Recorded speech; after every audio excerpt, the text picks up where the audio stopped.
Hey everybody. So in this video, we're going to introduce something called the central limit theorem, which is one of the most important, uh, one of the most important theorems we're going to have, and one of the tools we're going to use quite a bit moving forward from here. So I want to introduce it by taking a look at some data that we have seen before. But we have a little more language now to talk about this data. So what we're looking at here, this very boring histogram of just two columns. This is the histogram for the following experiment. Let's switch colors, I think. This is where I could have the random variable x equal to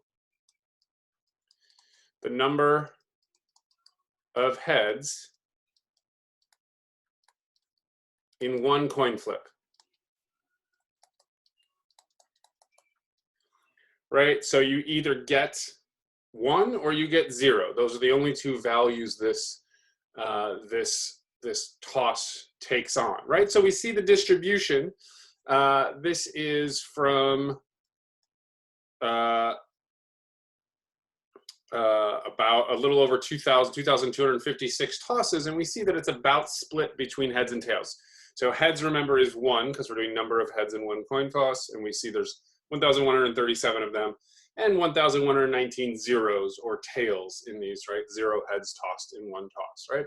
So this is actually an example of a uniform distribution when it's discrete. So we see almost exactly the same. It's a nearly 50-50 split. If you look over on the left-hand side of the screen here, this is the percent of heads after all these tosses, and it's just barely above 50%, right? So now I'm going to take the same data and do something a little bit different with it. So let's scroll back up for a second. There's two columns of data, H and I, that I want to look at. What I did in these two columns is, instead of looking at each coin flip individually, I took collections of them. So in this first column, I have n equals 12, meaning I took the first 12 coin flips and took the average number of heads, right? So the first 12 coin flips are over here. There were 7 heads and 5 tails. And so you have an average of 58%, 0.58 heads per toss. The next 12 had a 67% average. The next 12 again had 67% or 0.67. One person or one set of 12 has almost all heads. They got 11 heads and 1 tails, and so on, right?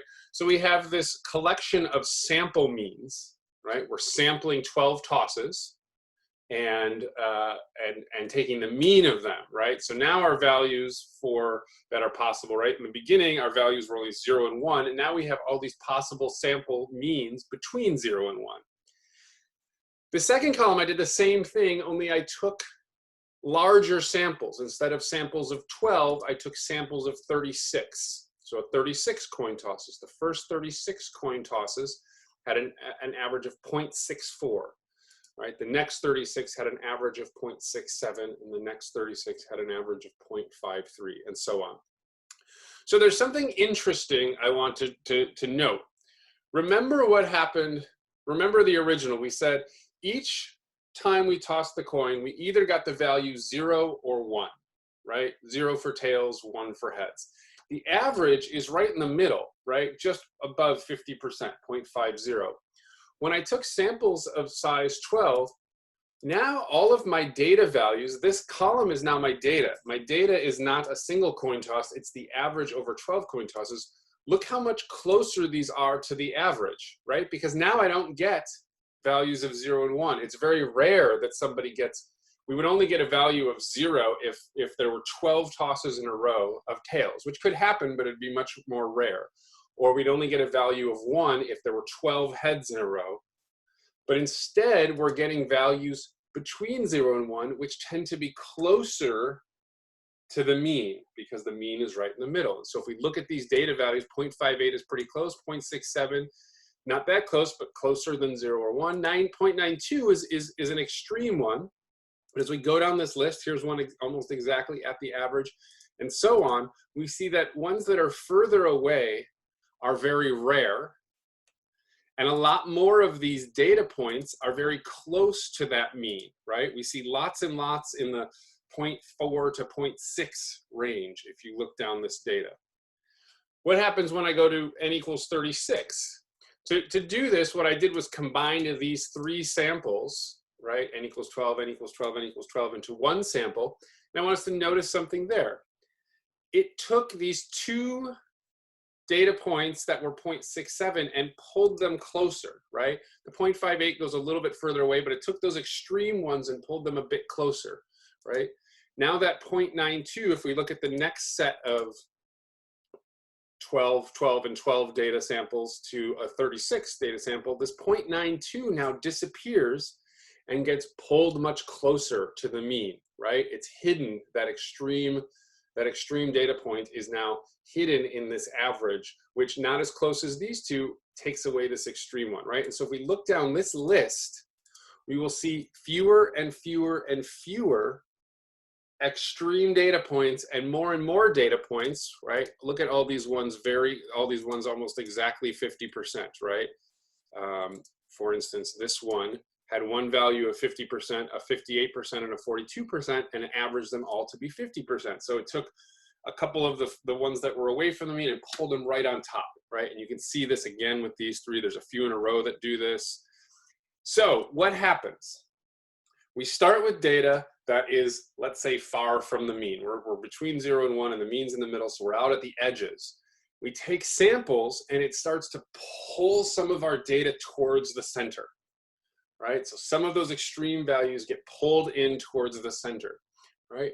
Well, when we first talked about the normal distribution, one of the characteristics we said was that it tends to have data towards the center and less towards the outside, right? Very different than, say, something like a uniform distribution, which has the same amount of data in all regions, right? Or other distributions that aren't the same as the normal. So let's look at histograms now.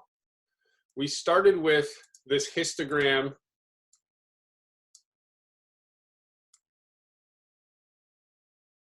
We started with this histogram of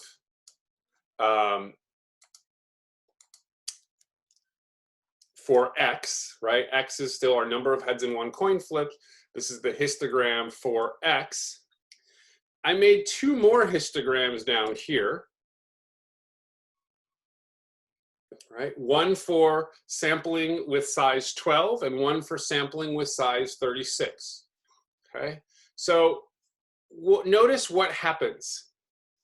We get, look at the different shape between the histogram we started with and the histograms that we got, right? When we took the histograms with size 12, we can see all of a sudden, instead of having this flat distribution, right? Instead of just having the area or the histogram data distributed evenly, we took out the parts from the outside and put them towards the middle, right? That's one way we can think about what happens with this this process of taking samples. We see it down here as well, right? It's a little tough because I don't have as much data. When my sample sizes got to be 36, we don't quite have as high of a data count, right? We're grouping more of it together, so I end up with less actual data points. Because remember, the data points for these are sample means, meaning 12 coin tosses here, 36 coin tosses here, and the average of those coin tosses, right? But we see a more dramatic effect. We have no data, right? Look at the extreme values here. In this one, we have between 0.8, oops, sorry, I'm on the wrong tool. Between 0.8 and the top, we have several bits of data. And down below 0.24, we have several bits of data. But in this one down here, we have no averages, no samples that were that extreme, right? And we can kind of see why. To have an average coin toss, an average number of heads above 80%, right, means what? Something like 30 out of 36 of your sample are going to all be heads. That's very difficult to get, right? It's still pretty difficult up here. We see barely any of them, but it happened. In this case, we got none out here. If we kept repeating this experiment, we might get a couple, right? So this sample size of 36 has pulled the data in even tighter, okay? And this is a very known phenomenon that happens over and over and over again. And so this is the core of what we're calling the central limit theorem. So let's write out what this is exactly. Clear this space. So with the central limit theorem, we will start with I think I need a little thicker line. Let's try this. We'll start with x is equal to a random variable. Maybe this is too thick. All right, sorry, I'm being picky. I'm going to go back to what I had. A random variable, any distribution, does not matter what distribution it is. Okay. And let's say that the mean of x, I'm going to give it the symbol mu, but I'm going to give it a little index. I'm going to put a little subscript x in there to represent it's the mean of this, because we're about to compare it to some other distributions, and I don't want to be confused between the two.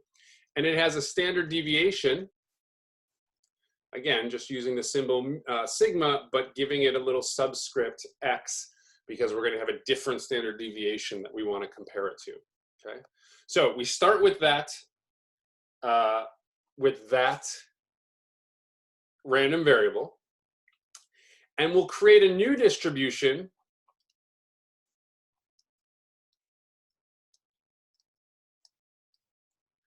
of sample means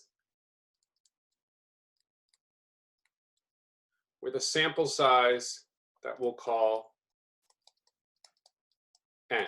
Okay, so what I mean is whatever data our random variable is, we start taking samples. In the last example, the data was number of heads in one toss. We started sampling. We took 12 tosses and then 36 tosses and took the mean of the sample. And each sample mean is our new data point, right?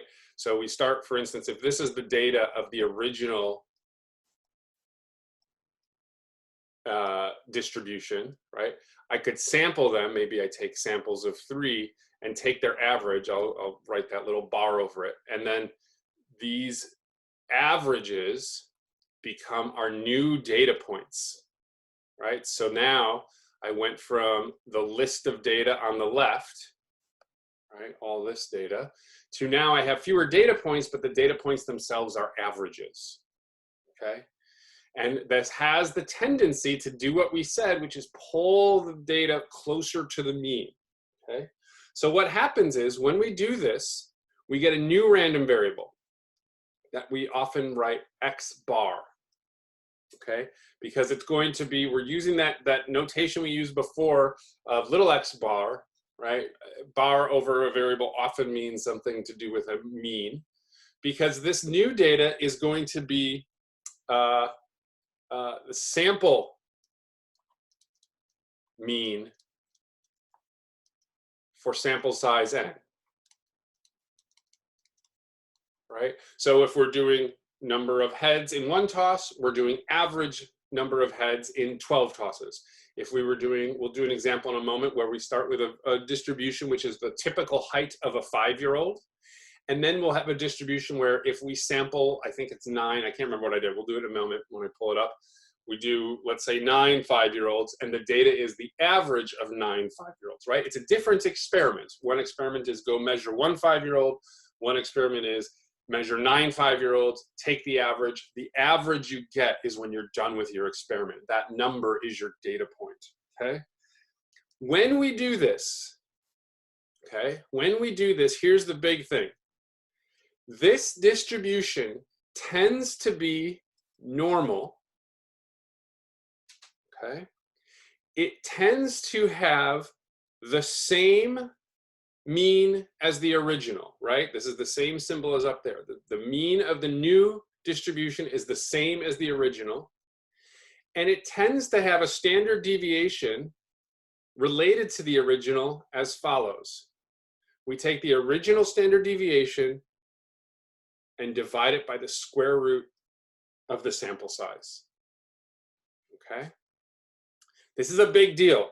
Remember, we didn't have to know anything about the distribution. It can be any distribution and we might not even know it. That's going to be one of the key facts. We can use this to study distributions where we don't know what their actual distribution is. But when we take samples, we get things that look like normal distributions. Okay? Remember those histograms I showed a few minutes ago? Let's just take a quick look, right? Look at how much these shapes look like normal distributions, right? And if we kept doing this experiment, we would see that they become more and more like normal distributions, okay? So notice I use the phrase tends to. So there is a little bit of a condition on this. So this works best if the original distribution is already normal, right? Then you get the same mean and you get a new normal distribution. It just has a much smaller standard deviation, right? Notice this thing here, this standard deviation we get is smaller because you start with the same distribution as the original, but you divide by a number, right? When you divide by a number, and our number is going to be bigger than 1, our sample size is always going to be bigger than 1, so its square root is bigger than 1. It makes that number smaller. What does that mean? Remember what a standard deviation does? It tells you how spread out the data is, so if you make it smaller, the data is coming towards the center, which is what we just saw a moment ago in those distributions that we were looking at, or in those histograms we were looking at the coin tosses, right? Now, if you don't start with a normal distribution, this still works, but the larger your sample size is, the better it works, okay?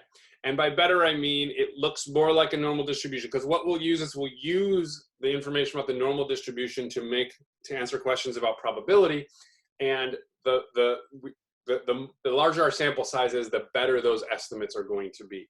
So it's hard to say if there's a rule for exactly how big they have to be. But typically, if X is not normal, we try to choose N to be greater than or equal to 30. Okay, this is not a universal rule. It's just a somewhat arbitrary cutoff point where as we take larger and larger sample size, that approximation to normal gets better and better, and usually by 30, it's very, very good.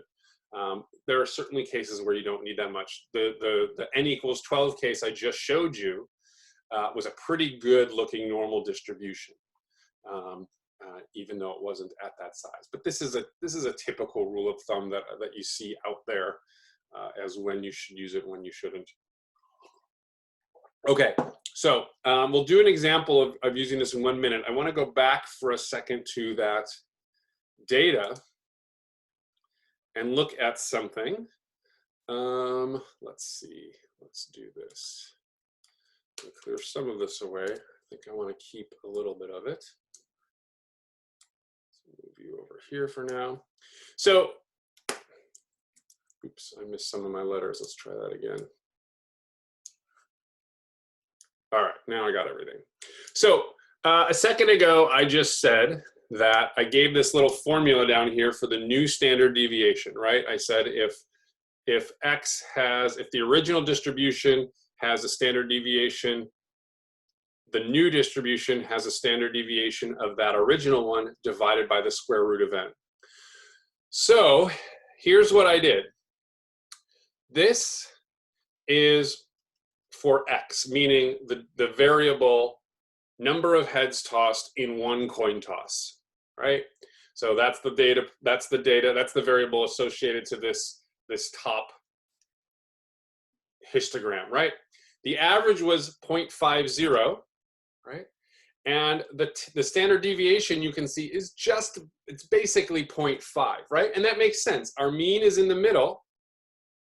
Here's 0, here's 1. Our mean is at about 0.5. Each data point is either over at 0 or over at 1. right? So typically they're about 0.5 units away on both sides, right?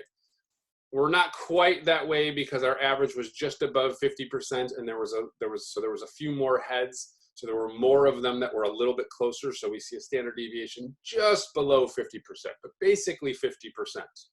Okay, so that means sigma x is equal to 0.49984. So then that means when I do sample size 12, I should get a standard deviation of 0.49984 divided by the square root of 12, which works out to be, I've got it right here. That's just, so I wrote theory here, meaning according to the theory, this is what our standard deviation should be, 0.144333. Here's what it was, 0.14, almost 2. So it's not exactly what theory predicts because our sample is a bit small, but it's really close, right? We're off in numbers of thousandths, right? A couple of thousandths we're off by, right? So less than 1%. That's pretty close to what theory predicted. Here's for sample size 36. Here's what the theory predicts, this 0.083333. I said 3 too many times, but you can read it. 0.083331, right? This is just dividing by the square root of 36, or 6. And what we actually got was 0.0863, right? So again, a very close value to what the theory predicted, okay? Right? The theory really says something, if we get technical, it's about tends to something as n gets larger and larger, meaning the bigger n gets, the closer it gets to this theory. And along the way, there can be some differences that we're seeing here, but those differences get really small, really fast. And so if we're only encountering error in these very small decimal places, we can still make pretty good predictions around it, right? If a weather person tells you, a meteorologist tells you that there's going to be, 2.5 inches of rain tomorrow and there's 2.55 inches of rain tomorrow, you feel like they did a pretty good job, right? There's little bits of error in their models. And those are the kinds of things we can do with data and making predictions that we're getting towards. Okay, so let's do one example now of some of the kinds of things we might do with this. So let's clear some space again. Get rid of that, get rid of that. Keep this up. All right, so let's do the following. Let's suppose we have the random variable x equals height of a 5-year-old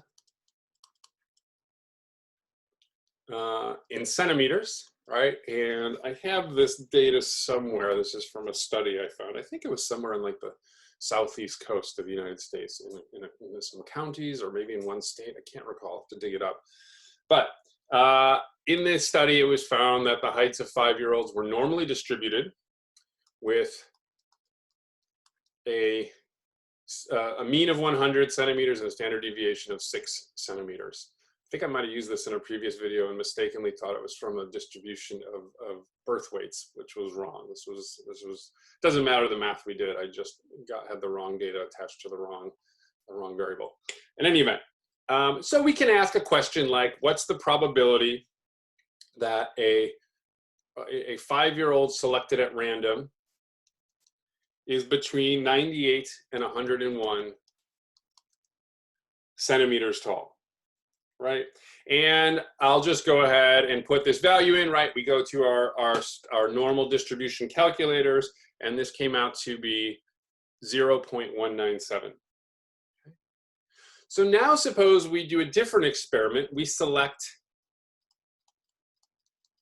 9 5-year-olds, right? This is the experiment of selecting 1 5-year-old, measuring them to see their height. Now we select 9 5-year-olds, measure, and take their mean. Right? What we do is we create a new distribution, which is the sample, mean, height of 9 5-year-olds. right? So we're in this step over here. According to the central limit theorem, this is going to follow a normal distribution. This is a case where we started with a normal distribution. So our sample size is not very large, but we started with a normal distribution. When we start with a normal, we don't really have to worry about getting the samples this big, right? They're already normal. The mean is going to be the same, right? The mean of the original was mu x. The mean now is mu x. So the mean should still be 100. But the standard deviation should be the original standard deviation divided by the square root of the sample size, right? Which, if we work that out, 6 divided by 3, we have a much smaller standard deviation, right? So what is that saying?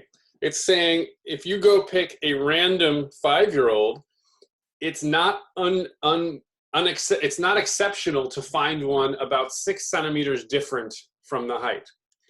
It'd be a lot harder to find one 6 centimeters from the height because we're grabbing 9 and we'd have to get 9 of them that are all on the tall side, or most of them of those 9 are on the tall side, so much so that when we average them, they're still more than about 6 centimeters away, right? 6 or more. That's very difficult, right? It's the same thing as if I flip a coin, it's very easy to get all heads. That happens all the time. If I flip it once, I can get all heads. It's very difficult to flip it 10 times and get all heads. It's hard to get extreme values when your sampling goes up, okay? So let's compute now the probability of being, notice the bar, this now is, this one up here said what's the probability that the height of a 5-year-old chosen at random is between 98 and 101 centimeters. Now I'm saying what's the probability that the average height, the mean height of 9 5-year-olds is between 98 and 100. Notice this is an interval that contains the mean. And we know we pulled data towards the mean. So this should be a higher probability. And it is when you go to one of those calculators, right? Now using this new standard deviation, the probability goes way up, okay? If we were looking for extreme values, and I'll do more examples in another video, I wanna keep this one relatively short, but if we did more extreme values, we would see it's harder to find them out there, okay? Let's look at a picture of this though before we finish. So I'm gonna get rid of this now. And let's go to one more picture. There it is. Okay, so let's move that stuff out of the way.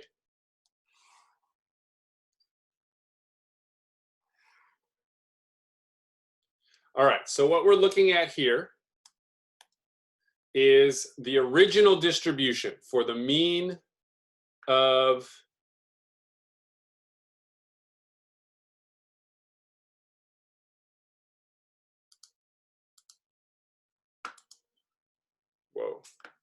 oh, sorry, I couldn't figure out why that wasn't working. I clicked the wrong thing. So here's our original distribution. Notice the mean is 100 and it's relatively spread out. And the first area we computed was was between 98 and 101.